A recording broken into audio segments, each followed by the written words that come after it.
Good evening and welcome to Courts Today by LiveLaw. I am Urvashi Chauhan and in this video we will cover key updates from Supreme Court and other courts across India. From the plea to ban AIMIM and the QR code controversy during the Kanwar Yatra to Rahul Gandhi getting bail in the defamation case. We also highlight the court's stance on KEAM exam results, a convict's challenge to Jammu and Kashmir's remission policy, and the ongoing case against comedians over insensitive remarks. Watch till the end and make sure to subscribe and hit the bell icon. The Supreme Court has today refused to entertain a plea seeking cancellation of registration of AIMIM, the All India Majlis-e-Ittehadul Muslimin, as a political party. A bench comprising Justices Suryakant and Joy Malia Bagchi was hearing a special leave petition challenging Delhi High Court's earlier decision which had upheld AIMIM's registration under the Representation of People Act. The petitioner Tirupati Narasimha Murari argued that AIMIM's stated objectives were focused only on serving the Muslim community,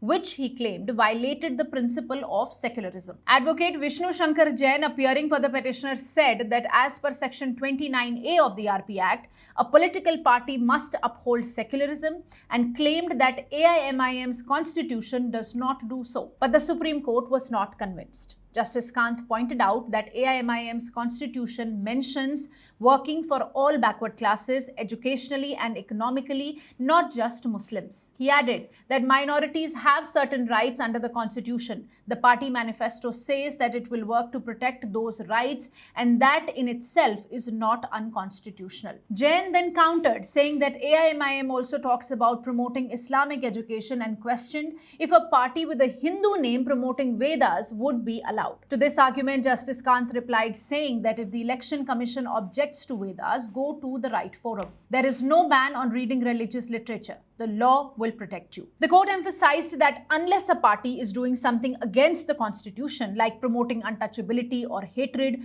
merely focusing on minorities is not a ground for banning them. Still, the bench noted the larger concern raised that many parties may be using religion or caste to influence voters, which is a grey area in the law. Justice Kant advised the petitioners to file a fresh writ petition raising broader issues of electoral reform and not targeting one party but the bigger problem. So eventually, the petitioner withdrew the current plea and the court granted liberty to file new petition addressing larger questions about religious and caste-based politics in India. Let me also tell you here that under Section 123, subsection 3 of Representation of People Act, asking for votes in the name of religion is a corrupt electoral practice. But that applies to campaign behavior, not necessarily to party's name or mission, which is why the court said that these issues need deeper legal examination. The Kanwar Yatra is an annual religious pilgrimage undertaken by Shiv devotees known as Kanwaryas, mostly during the Hindu month of Shravan. Every year, lakhs of pilgrims from northern India, including Uttar Pradesh and Uttarakhand, travel on foot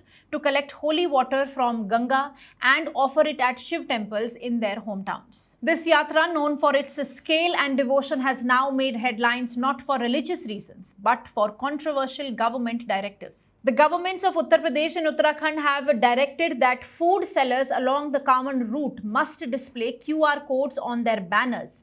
QR codes that link to the names and identities of the owners. This rule is now being challenged in the Supreme Court, with petitioners alleging that it could lead to religious profiling and even mob violence. In this regard, the top court today granted 1 week's time to the state of Uttar Pradesh and Uttarakhand to respond to a legal challenge against their directive. The application before the court has been filed by Professor Apurvanand and activist Akar Patel, who are seeking a stay on the directives. They argue that these measures amount to religious profiling and discrimination against food vendors, particularly from minority communities. The petitions mention that last year the Supreme Court had passed an interim order saying that sellers cannot be forced to disclose their religious identity. Now the QR code is a way to bypass that order, still making vendors reveal their identities under the pretext of regulation. The petitioners also warn of mob violence against certain vendors, saying that the move could deepen religious polarization among the pilgrimage route. The petition further further argues that while vendors are legally required to have a food license, such details like the owner's name are supposed to be displayed inside the premises. But the government is now mandating identity details to be shown outside on hoardings or boards, which they say is a clear overreach. The application also challenges any attempt to restrict the naming of eateries based on owner's religion, calling it a breach of privacy and equal protection under the law. The matter came up before a bench of Justices M.M. Sundaresh and N. Koteshwar Singh, which agreed to list it next Tuesday after hearing that the Kanwar Yatra will be over in 10 to 12 days, making the issue time sensitive. Senior advocate Shahadan Farasat, appearing for the applicants, pressed for urgency. On the other hand, the government's counsel, including Uttar Pradesh's Deputy Advocate General, asked for 2 weeks' time to reply. Well, the bench settled on 1 week. The matter will now be taken up next Tuesday. Stay tuned with LiveLaw. Coming to an update on the challenge against Kerala Engineering, Architecture and Medical Entrance Exam before the Supreme Court. The KEAM exam is the gateway for thousands of students seeking admission to professional courses in Kerala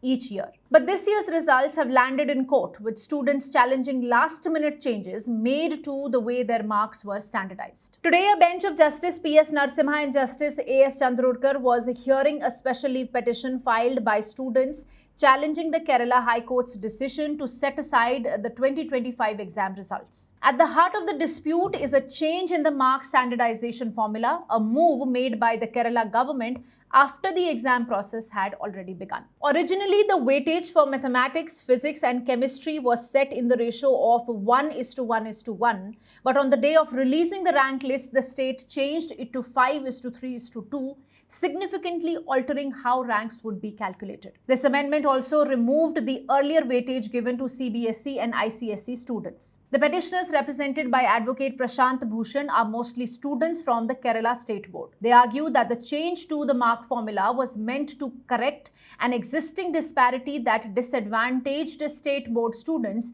many of whom come from government schools and lower income backgrounds. The petitioners contend that reversing the revised results would deny them a level playing field and reinstate a formula that unfairly favored students from other education boards. The Kerala High Court had set aside the amended rank list, saying that such a change would not be made midway, and directed that a new list be published based on the original prospectus. So against this order, the petitioners have moved the Supreme Court. Well, the Supreme Court, while hearing the petition, has today refused to interfere with the current selection or admission process, citing the growing problem of constant challenges to exams across the country. Justice Narasimha observed that the court will not interfere in the ongoing selections or appointments. The country, he said, is plagued with uncertainty and that every exam is challenged. He further said that court shall look at the broader legal question for the future but will not reopen facts. Well, the court has now asked the Kerala government's counsel to inform whether they plan to challenge the High Court's decision or not.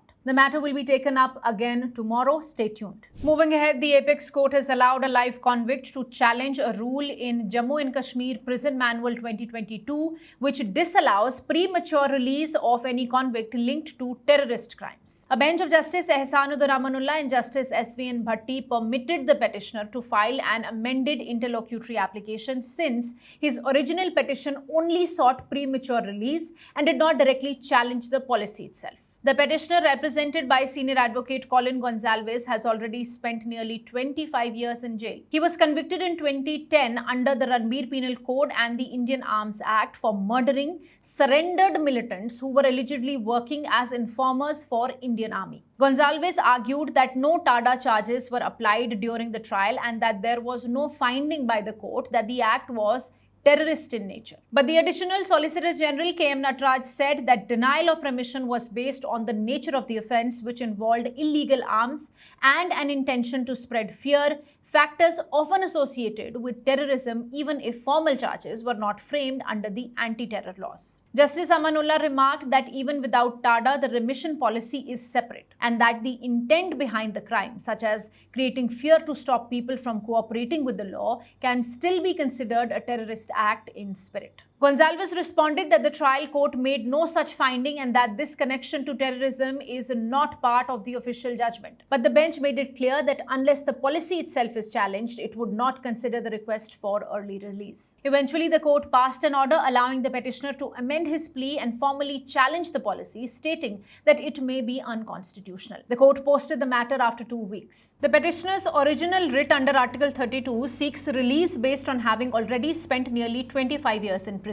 He claims that his case is covered under Rule 20.09 of J&K Prison Manual, which along with the Model Prison Manual provides for remission after 14 years of actual imprisonment in certain cases. However, the state's policy excludes any convict linked to terrorist offences, even if not formally charged under the anti-terror laws. Today, 5 comedians including Samay, Raina appeared before the Supreme Court in response to a plea filed by the SMA Cure Foundation. The foundation has accused them of making insensitive and mocking remarks about persons with disabilities in their shows. A bench of Justice Suryakant and Justice Joymalia Bagchi is hearing the case. While giving the comedians 2 weeks to file their responses, the court ordered that all of them, namely Samay, Raina, Vipun Goyal, Balraj Paramjeet Singh Ghai, and Nishant Jagdish Tamar, except Sonali Thakkar, must continue to appear in person. Thakkar, who is based abroad, has been allowed to appear online. Justice Kant cautioned that any absence in future hearings would be taken very seriously and no further time will be granted to respond. The court reiterated that this case involves a serious constitutional issue, the right to dignity of persons with disabilities. Earlier, the court had directed the Commissioner of Police Mumbai to ensure that the comedians were served notices and confirmed that they were indeed present in court in compliance with that order. The hearing also involved 2 other connected cases. Petitions by YouTubers Ranveer Alabadia and Ashish Chanchalani, both seeking to club FIRs filed against them in connection with the now infamous India's Got Latent controversy. While Alabadia has interim protection from arrest and his passport released, Chanchalani has protection from the Guwahati High Court and the Supreme Court has issued notice on his plea. If you recall, at the earlier hearings, the bench had strongly criticized Alabadia for what it called dirty and perverted remarks and even expressed the need for stronger regulation of obscene content on social media platforms like YouTube. Today, Attorney General R. Venkataramani also appeared before the court. He requested more time to give inputs on whether guidelines for online content creators can be framed and how they would be enforced. Justice Kant responded that the court welcomes suggestions from the bar, civil society, and all stakeholders and emphasized the need for balanced guidelines, ones that protect free speech under Article 19, but also uphold the dignity of individuals under Article 21. The court also struck a note of caution, saying that any framework laid down should not be misused in the future and must ensure both accountability and protection of rights. Leader of opposition in the Lok Sabha, Rahul Gandhi, appeared before a Lucknow court today in a criminal defamation case related to his remarks about the Indian Army made during the Bharat Jodo Yatra. The court has granted him bail. Gandhi appeared in person before the MP-MLA Special Magistrate Court in Lucknow, presided over by Additional Chief Judicial Magistrate Alok Verma. He was seeking bail in a defamation case filed against him for allegedly making derogatory comments about Indian soldiers. This marks his first appearance after skipping 5 previous hearings. He appeared following a major legal setback in May when the Allahabad High Court dismissed his plea, challenging both the defamation case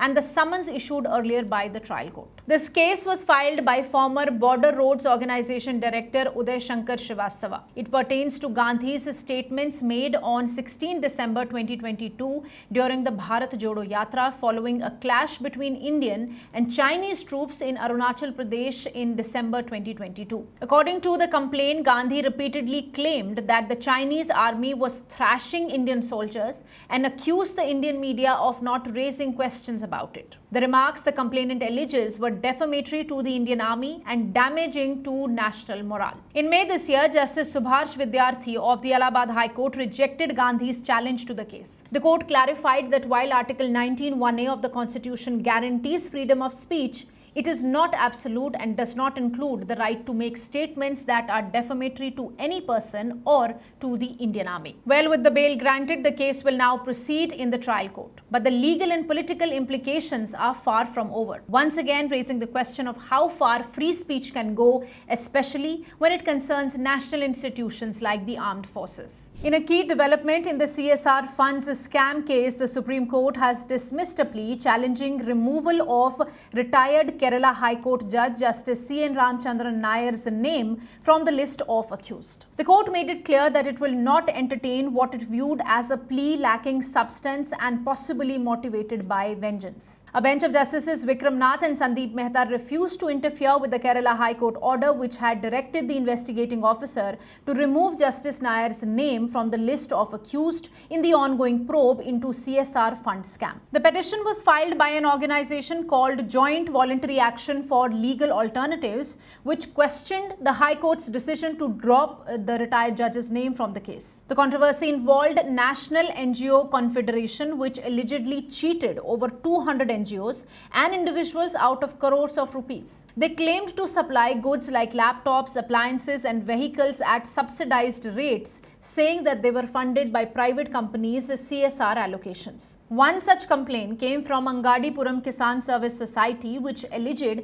it was duped of over 34 lakh in the name of two-wheelers and sewing machines that were never delivered. Justice C.N. Ramchandran Nair, a former judge of the Kerala High Court, was initially named in the FIR as a trustee of the NGO Confederation. But 5 lawyers from the High Court filed a PIL arguing that including the name of a retired judge without proper inquiry would damage judiciary's reputation. The Kerala High Court agreed, and after reviewing a written statement by the Director General of Prosecution which clarified that Justice Nair had no role in the day-to-day affairs or finances of the NGO and received no money, the court ordered his name to be removed from the FIRs. Unhappy with this, the petitioner organization approached the Supreme Court. But when the matter came up, Justice Mehta questioned the petitioner's motives, saying that only so you could reap vengeance, you took the name of that person. The court also questioned the locus standi of the petitioner, essentially asking what legal standing it had to challenge the same. The petitioner's counsel insisted that Justice Nair's role was more than advisory and that his signatures appeared on many key documents. But the bench was not convinced and ultimately refused to entertain the plea.